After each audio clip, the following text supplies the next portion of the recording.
आर्यवन विकास farm trust के माननीय प्रधान जी, उप प्रधान जी, मंत्री, विद्यार्थीगण, धार्मिक सज्जन वृंद व मातृशक्ति। यजुर्वेद का 35वां अध्याय मंत्र संख्या 12 का आज स्वाध्याय किया गया। इससे पहले मंत्र संख्या हमने 11 के ऊपर विचार किया था और 11वें मंत्र के माध्यम से परमेश्वर ने मनुष्यों को ये उपदेश दिया था, प्रेरणा दी थी कि जैसे अपामार्ग आदि औषधियाँ रोगों को दूर करती है, वैसे ही मनुष्यों को औषधियों के समान दूसरों के पापों को दूर करना चाहिए। और दूसरों के पापों को दूर करने के लिए योग्यता भी होनी चाहिए। व्यक्ति स्वयं पापों से पृथक रहे और फिर वो दूसरों के पापों को दूर करने का प्रयास करेगा तो उसमें सफलता मिलेगी।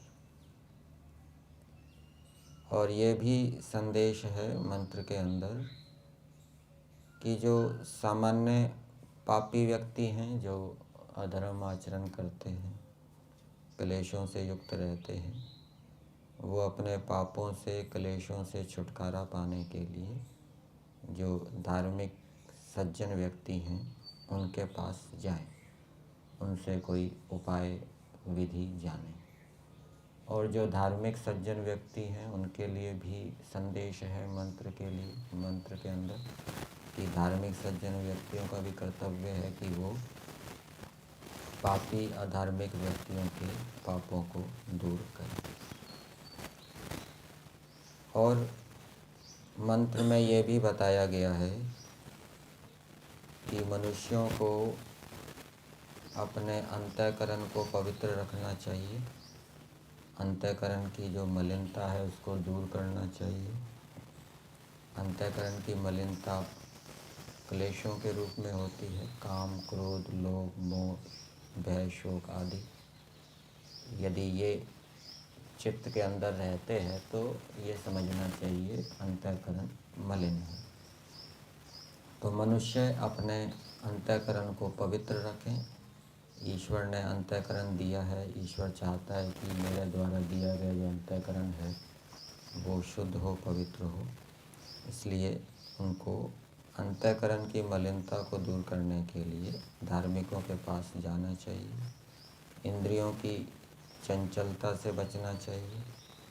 ईश्वर ने हमें इंद्रियां दी है, ईश्वर चाहता है कि जिस प्रयोजन के लिए मैंने इंद्रियां दी है मनुष्य उसी प्रयोजन में इंद्रियों का उपयोग करें। इंद्रियों की चंचलता से रहित, अर्थात अधिक सेवन ना करें, कम सेवन ना करें, इंद्रियों का दुरुपयोग ना करें। जितनी आवश्यकता है उतना इंद्रियों का उपयोग करें, इंद्रियों से विषयों का भोग करें। और बुरे सपनों से भी बचना चाहिए। ईश्वर ये संदेश दे रहे हैं कि मनुष्यों सपने आते हैं उनको, तो बुरे सपने ना आए, उनके अच्छे सपने आए, अथवा सपनों से रहित गहरी निद्रा में सोएं।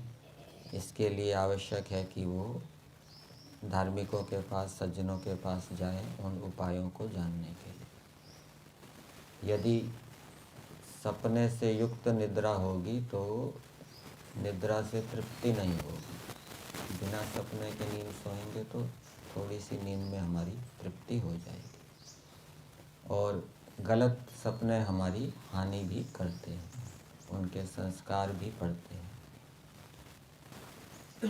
आज का मंत्र है सुमित्रिया न आपा ओषधयः सन्तु दुर्मित्रियास्तस्मै सन्तु योऽस्मान् द्वेष्टि यं च वयं विष्मः। इस मंत्र की भूमिका में महर्षि दयानंद जी लिखते हैं, मनुष्य क्या करे। परमेश्वर ने 4 वेद दिए हैं। ऋग्वेद के अंदर मुख्यतः से पदार्थों के गुण कर्मों का वर्णन किया है, गुणों की स्तुति की गई है, गुणों का वर्णन किया गया है। और यजुर्वेद के अंदर प्रधानता से कर्मों का विधान किया गया है कि मनुष्य संसार के अंदर आकर किस प्रकार के कर्म करे और ईश्वर ने जो पदार्थ बनाए हैं उनके साथ कैसा व्यवहार करें, उनसे किस प्रकार का उपयोग लें, ये भी मंत्र के अंदर बताया है। तो मनुष्य क्या करें, इसकी भूमिका में ये दिया है।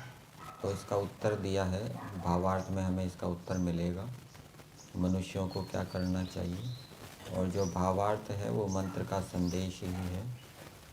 भावार्थ पढ़ते हैं, जो राग द्वेष आदि दोषों को छोड़कर सब में अपने आत्मा के तुल्य वर्ताव करते हैं। तो मनुष्यों को क्या करना चाहिए, सबके साथ आत्मवत व्यवहार करना चाहिए, आत्मा के तुल्य व्यवहार करना चाहिए।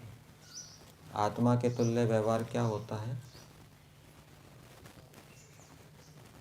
इसका समाधान भी हमें यहीं यजुर्वेद भाष्य में मिलेगा। यजुर्वेद के 40वें अध्याय में मंत्र संख्या 7 मंत्र है, यस्मिन् सर्वाणि भूतानि आत्मैवाभूत विजानतः तत्र को मोह कः शोकः एकत्वम अनुपश्यतः।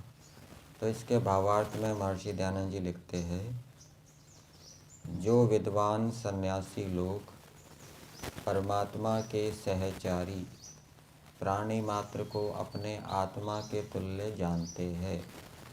फिर इसको खोला है, अर्थात जैसे अपना हित चाहते हैं वैसे ही अन्यों में भी वर्तते हैं।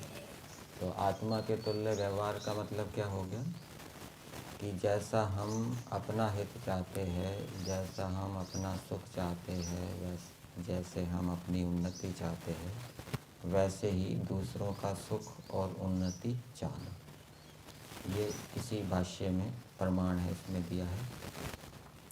तो भावार्थ में दिया है, जो राग आदि द्वेषों को छोड़कर, जो राग आदि द्वेषों से युक्त होगा वो आत्मवत व्यवहार नहीं करेगा। जो द्वेष से युक्त है वो तो दूसरे की हानि चाहता है, दूसरे की हानि हो, दूसरे का विनाश हो, वो दूसरे का सुख नहीं चाहता, वो दूसरे की उन्नति नहीं चाहता। तो द्वेष से युक्त व्यक्ति आत्मवत व्यवहार नहीं कर रहा। और जो राग से युक्त व्यक्ति है वो भी आत्मवत व्यवहार नहीं कर रहा। माता पिता का अपने संतानों के प्रति राग होता है, कई माता पिताओं का, वो चाहते हैं कि संतान हमारे पास ही रहे, कहीं दूर दूर ना जाए पढ़ने के लिए, तो वो उसकी उन्नति नहीं चाह रहे, अपने पास ही रखना चाह रहे हैं। उसकी राग के कारण उसकी उन्नति में बाधक बन रहे हैं। तो राग द्वेष आदि जो दोष हैं, यदि ये बने हुए हैं तो व्यक्ति फिर आत्मवत व्यवहार से पृथक होता है। और योग दर्शन के अंदर भी आत्मवत व्यवहार की बात बताई गई है। कहाँ पर? अहिंसा धर्म आत्मवत व्यवहार है। अहिंसा का मतलब क्या है? किसी से वैर भाव ना रखना, सबसे प्रेम करना। प्रेम का मतलब क्या है? सबकी उन्नति चाहना, सुख चाहना। ये अहिंसा ही आत्मवत व्यवहार है। तो जो राग आदि दोषों को छोड़कर सब में अपने आत्मा के तुल्य बर्ताव करते हैं, तो मनुष्यों को क्या करना चाहिए? संसार में आकर परमेश्वर का क्या उपदेश है? उनको अपने राग द्वेष आदि दोषों को छोड़ना चाहिए, सबके साथ आत्मवत व्यवहार करना चाहिए, अर्थात सबका सुख और उन्नति चाहनी चाहिए। उन धर्मात्माओं के लिए तो जब मनुष्य संसार के अंदर आकर ऐसा व्यवहार करेंगे तो उससे क्या फल होगा? उन धर्मात्माओं के लिए सब जल औषधि आदि पदार्थ सुखकारी होते हैं। तो जो आत्मवत व्यवहार करते हैं वो धार्मिक हैं। जो केवल अपनी उन्नति चाहते हैं, अपना सुख चाहते हैं, दूसरे की उन्नति नहीं चाहते, दूसरे का सुख नहीं चाहते, ईर्ष्या द्वेष आदि से युक्त रहते हैं, वो धर्मात्मा नहीं है। और जो धर्मात्मा होते हैं उनके लिए जल औषधि आदि पदार्थ सुखकारी होते हैं। ये फल बता दिया। फिर आगे दिया, और जो स्वार्थ में प्रीति और दूसरों से द्वेष करने वाले हैं, ये आत्मवत व्यवहार से उल्टा हो गया। जो स्वार्थ में प्रीति करते हैं, अपने प्रयोजन में प्रीति करते हैं, हमारा प्रयोजन सिद्ध हो जाए, हमारी उन्नति हो जाए, हमारा सुख हो जाए, दूसरे का सुख हो चाहे ना हो, दूसरे की उन्नति हो चाहे ना हो, तो ये स्वार्थ में प्रीति करने वाले हैं। और इसका उल्टा क्या हो जाएगा? परार्थ में प्रीति। जो परार्थ में प्रीति करते हैं, दूसरों के प्रयोजन को सिद्ध करने का प्रयास करते हैं। तो जो स्वार्थ में प्रीति तथा दूसरों से द्वेष करने वाले हैं, उन अधर्मियों के लिए, उनको अधर्मी कहा है, वो अधार्मिक हैं, स्वार्थी, ये सब उक्त पदार्थ दुखदायी होते हैं। अर्थात ये तो मंत्र के अंदर कुछ पदार्थ दिए हैं, जल, प्राण, औषधियाँ आदि, ये उपलक्षण के रूप में है, उदाहरण के रूप में है। सृष्टि के अंदर जितने भी पदार्थ हैं वो धार्मिकों के लिए, आत्मवत व्यवहार करने वालों के लिए, जो अपने समान सबका सुख और उन्नति चाहता है, उनके लिए सुखकारी होते हैं। और जो अधार्मिक हैं, दूसरों से ईर्ष्या द्वेष करते हैं, अपना ही सुख और उन्नति चाहते हैं, दूसरों के लिए प्रयास नहीं करते, उनके लिए ये सब पदार्थ दुखदायी होते हैं। फिर आगे दिया है, मनुष्यों को चाहिए कि धर्मात्माओं के साथ प्रीति और दुष्टों के साथ निरंतर अप्रीति करें। धर्मात्माओं के साथ प्रीति करने का मतलब यहाँ लेना चाहिए कि उनके साथ उठे बैठे, खाएं पिए, उनसे मित्रता रखें। और अधर्म दुष्टों के साथ निरंतर अप्रीति करें। अप्रीति करने का मतलब है उनके साथ ज़्यादा मेल जोल ना रखें, द्वेष नहीं करना। अप्रीति का अर्थ द्वेष नहीं है। दुष्टों के साथ अप्रीति का मतलब है उनके साथ ज़्यादा उठे बैठे ना। और फिर आगे लिया है, परंतु उन दुष्टों का भी चित्त से सदा कल्याण ही चाहे। दुष्टों के साथ हम ज़्यादा मेल जोल नहीं रखेंगे, उठेंगे बैठेंगे नहीं, उनके साथ खाएंगे पिएंगे नहीं, परंतु चित्त से सदा उनका कल्याण चाहेंगे। तो ये मंत्र के अंदर संदेश है। यही मंत्र यजुर्वेद के 36वें अध्याय में आया है। वहाँ पर भी यही मंत्र है, सुमित्रिया न आपा औषधया संतु। ये मंत्र 36वें अध्याय में भी आया है और ये 35वें अध्याय में भी आया है। अभी जो हमने बोला है वो 35वें अध्याय का भावार्थ बोला है। 36वें अध्याय में इसकी दूसरे प्रकार से व्याख्या की है। वहाँ पर इस मंत्र की भूमिका में दिया है कि संसार के पदार्थ हितकारी कैसे होते हैं। तो वहाँ पर भावार्थ में दिया है कि जो देश काल के अनुकूल उनका सेवन करता है, उनके लिए संसार के पदार्थ क्या है? हितकारी होते हैं। वहाँ धार्मिकता को नहीं जोड़ा हुआ, वहाँ पदार्थ के अंदर धार्मिकता का संबंध है, लेकिन भावार्थ में केवल देश काल के अनुकूल। तो ये भी जुड़ जाएगा साथ में कि जितने भी जल औषधि आदि पदार्थ हैं वो उनके लिए सुखदायी होंगे जो धार्मिक होने के साथ साथ देश काल के अनुकूल उनका सेवन करेंगे। उनको उनकी सेवन की विधि भी पता होनी चाहिए। अब मंत्र को देखते हैं। सुमित्रिया न आपा औषधयः सन्तु। मित्र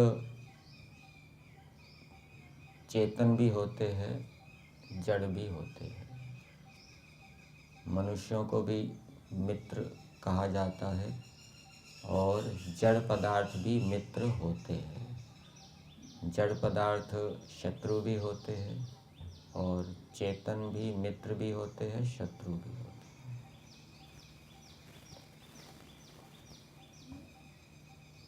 यहाँ पर सुमित्रिया के अंदर क्यच पत्रे है। जैसे वहाँ पर व्याकरण में उदाहरण दिया जाता है, ये उपमा के अर्थ में आता है। जैसे कोई घोड़े के समान आचरण करता है तो उसको कहते हैं अश्वायते। कोई नपुंसक के समान व्यवहार करता है तो उसको कहते हैं क्लिबायते। कोई गधे के समान व्यवहार करता है, आचरण करता है तो उसको कहते हैं गर्दबायते। ये शब्द के साथ प्रत्यय आया है। यहाँ पर भी मित्र के साथ प्रत्यय आया है क्यच।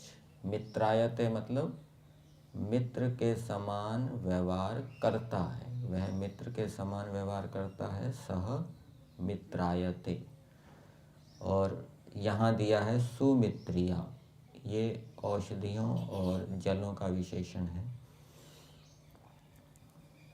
तो सुमित्रिया न आपा औषधयः सन्तु, इसके पदार्थ में दिया है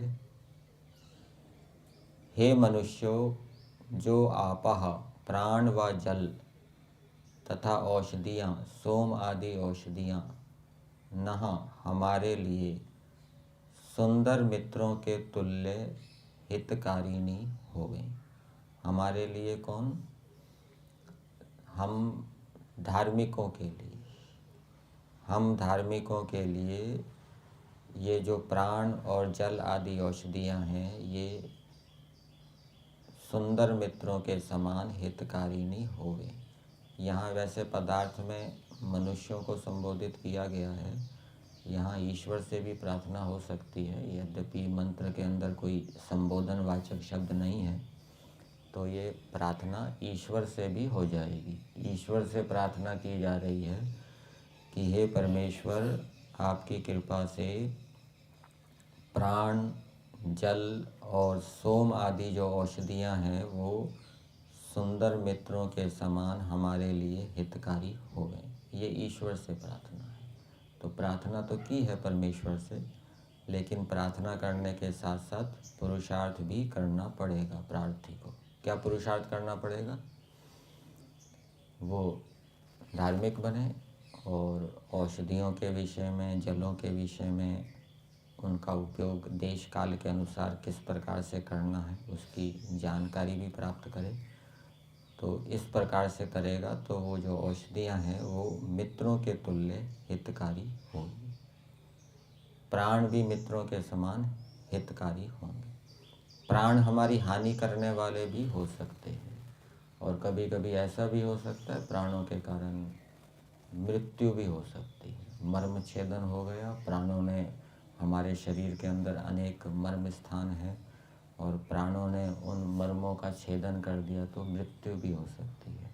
प्राणों ने उन मर्म स्थानों की हानि कर दी तो बड़े बड़े रोग भी हो सकते हैं। ठीक है, ये प्राण शत्रु के समान हो गए।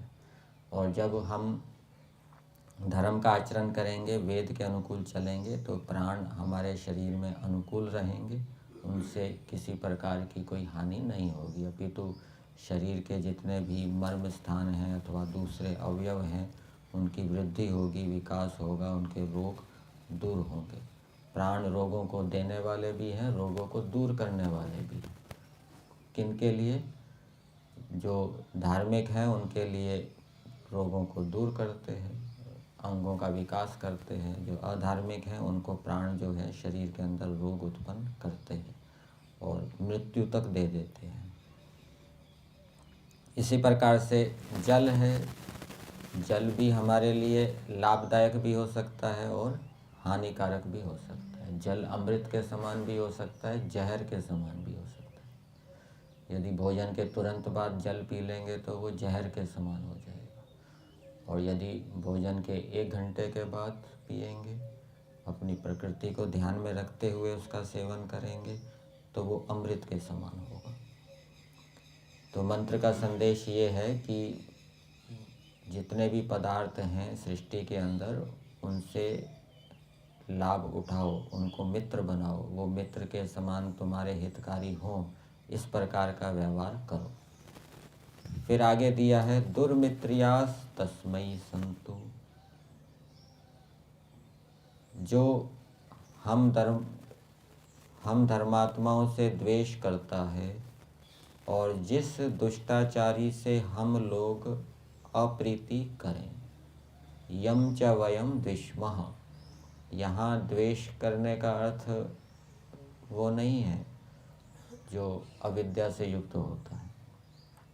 ये धार्मिक कह रहे हैं, जो हमसे द्वेष करता है, अर्थात जो हम धार्मिकों से द्वेष करता है और जिससे हम धार्मिक द्वेष करते हैं। यदि ऐसा बोलेंगे, द्वेष वाला अर्थ हम क्लेश वाला अर्थ लेंगे तो ये परस्पर विरोध हो जाएगा। धार्मिक भी है और द्वेष क्लेश से युक्त भी हो रहा है तो ये विरोध हो जाएगा। तो यहाँ पर द्वेष करने का अर्थ क्या लेंगे? जिससे हम अप्रीति करते हैं, अर्थात जिस अधार्मिक व्यक्ति को हम अच्छा नहीं मानते, उसके लिए ये जो पदार्थ हैं, सृष्टि के पदार्थ, दुखदायी हो गए। तो ऐसी प्रार्थनाएं करनी चाहिए। शत्रु जो दुष्ट व्यक्ति है, पापी व्यक्ति है, उसके लिए ऐसी प्रार्थनाएं करनी चाहिए कि ये जो पापी व्यक्ति है, इसके लिए संसार के पदार्थ जो हैं वो शत्रु के समान इसका हानि करने वाले होंगे। तो ऐसी प्रार्थना करेंगे तो द्वेष उत्पन्न नहीं होगा और उसके पापी व्यक्ति के गलत आचरण को देखकर जो हमारे मन के अंदर बोझ बना हुआ है, भार बना हुआ है, जब हम इस प्रकार की प्रार्थना करेंगे तो वो बोझ भार हल्का हो जाएगा। किस लिए? वो उसके लिए शत्रु के समान किस लिए होवे? जिससे कि वो सुधरे, ठीक है ना, उसकी बुद्धि ठीक मार्ग पर आए। इस रूप आर्य समाज के नियम में भी जो हम 9वां और 10वां नियम पढ़ते हैं, 10वां नियम क्या है? सब मनुष्यों को सामाजिक सर्वहितकारी नियम पालने में परतंत्र। तो ये जो सामाजिक नियमों का पालन किया जा रहा है, ये आत्मवत व्यवहार है। और जो सामाजिक नियमों का उल्लंघन कर रहा है वो आत्मवत व्यवहार नहीं कर रहा, क्योंकि सामाजिक सर्वहितकारी, सामाजिक नियम पालन करने से सबका हित होता है और जो सामाजिक नियम का पालन नहीं कर रहा वो सबके हित में बाधा डाल रहा है, इसलिए वो आत्मवत व्यवहार नहीं कर रहा। और 9वें नियम में क्या बताया है? प्रत्येक को अपनी ही उन्नति से संतुष्ट न रहना चाहिए, किंतु सबकी उन्नति में अपनी उन्नति समझनी चाहिए। तो ये सबकी उन्नति चाहना, ये भी क्या है? आत्मवत व्यवहार। ये आर्य समाज के नियम में दिया है। तो ये जो राग द्वेष आदि जो क्लेश हैं, ये हमें आत्मवत व्यवहार में सफल होने के लिए बाधा डालते हैं। इसलिए इन राग द्वेष आदि दोषों को दूर करने का प्रयास करना चाहिए। और इसके साथ साथ जो हम योग के 8 अंग हैं उसमें यम नियम है, यम नियम का पालन करना भी आत्मवत व्यवहार है। और जो यम नियम का पालन नहीं करता वो आत्मवत व्यवहार से युक्त नहीं है। ये ईश्वर प्राप्ति के उपाय पुस्तक है, इसमें पूज्य स्वामी सत्यपति जी के प्रवचनों का संग्रह किया गया है। तो इसमें यम नियम के विषय में एक बात लिखी है, वो मैं आपके सामने रखता हूँ।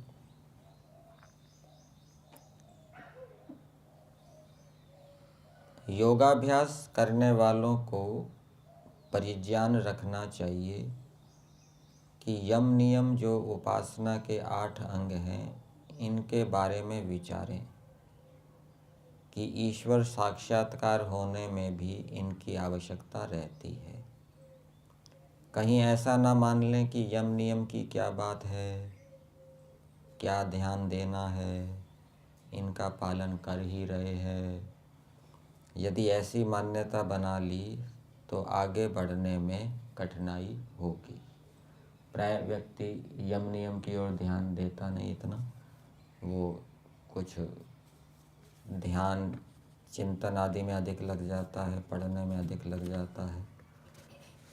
फिर आगे दिया है, मन वाणी शरीर से देखें, निरीक्षण परीक्षण करें, सतत पालन में सावधान ना रहें तो योग के क्षेत्र में प्रवेश नहीं कर सकते।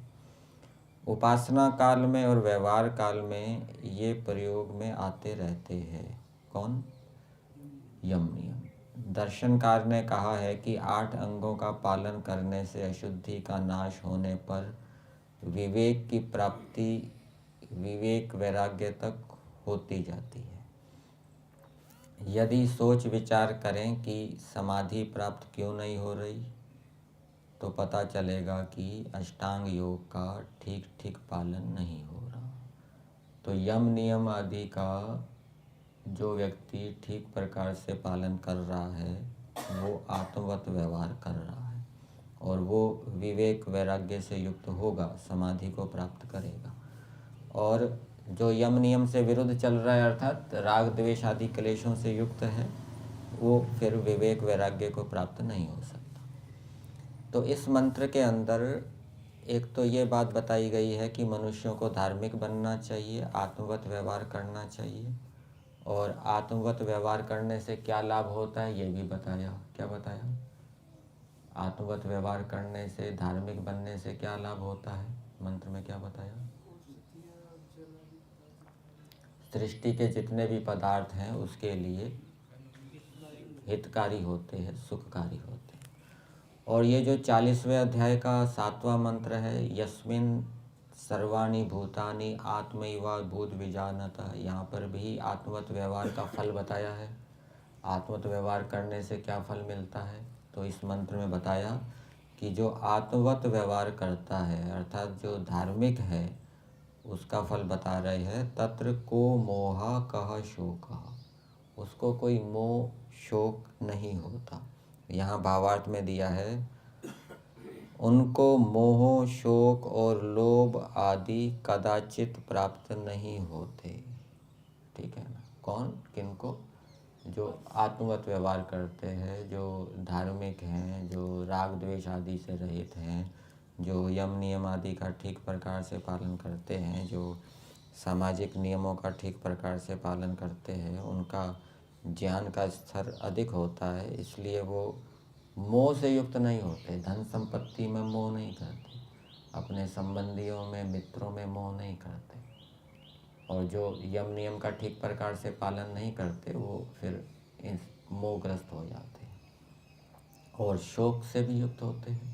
जो धार्मिक हैं, यम नियम का ठीक प्रकार से पालन कर रहे हैं, मेहनत ईमानदारी से काम कर रहे हैं, उनको शोक नहीं होगा। कोई हानि हो जाएगी, नुकसान हो जाएगा, शोक नहीं होगा। शरीर के अंदर कोई रोग हो जाएगा तो वो दुखी नहीं होंगे, शोकग्रस्त नहीं होंगे। कोई संबंधी गुजर गया तो उनको शोक नहीं होगा, वो उसको सहन कर लेंगे। लेकिन जो धार्मिक नहीं होंगे, यम नियम आदि का ठीक प्रकार से पालन करने वाले नहीं होंगे, वो शोकग्रस्त हो जाएंगे, मोहग्रस्त हो जाएंगे, लोभ आदि से युक्त हो जाएंगे।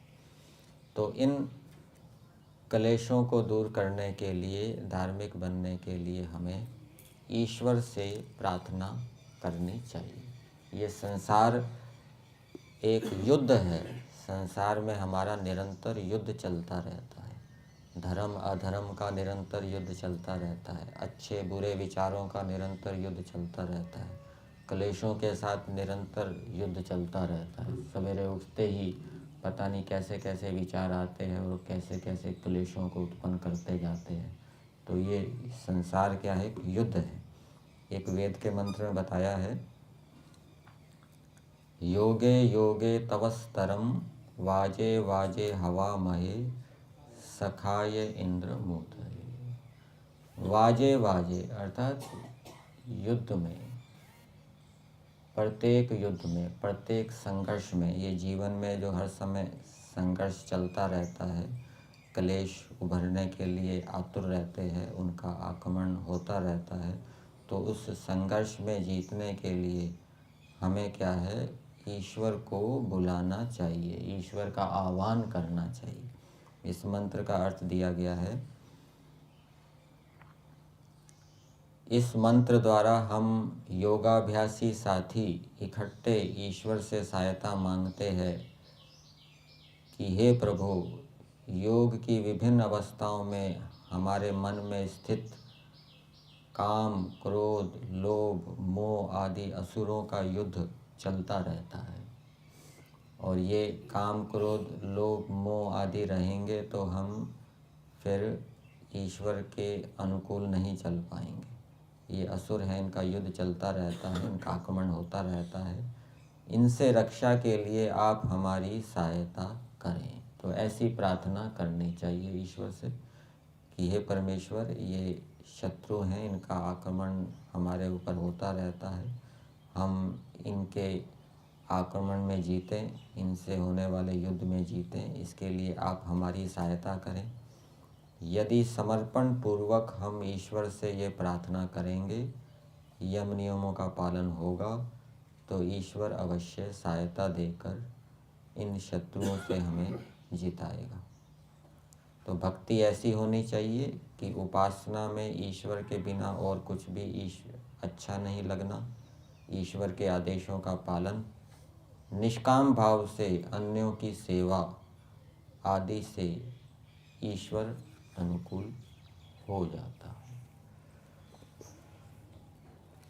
तो मंत्र का संदेश मनुष्यों के लिए यही है कि मनुष्य धार्मिक बने और सृष्टि के पदार्थों के गुणों को जाने, उनके उपयोग को जाने, तब वो जो सृष्टि के पदार्थ हैं वो हमारे लिए सुखदायी होंगे, हित करने वाले होंगे।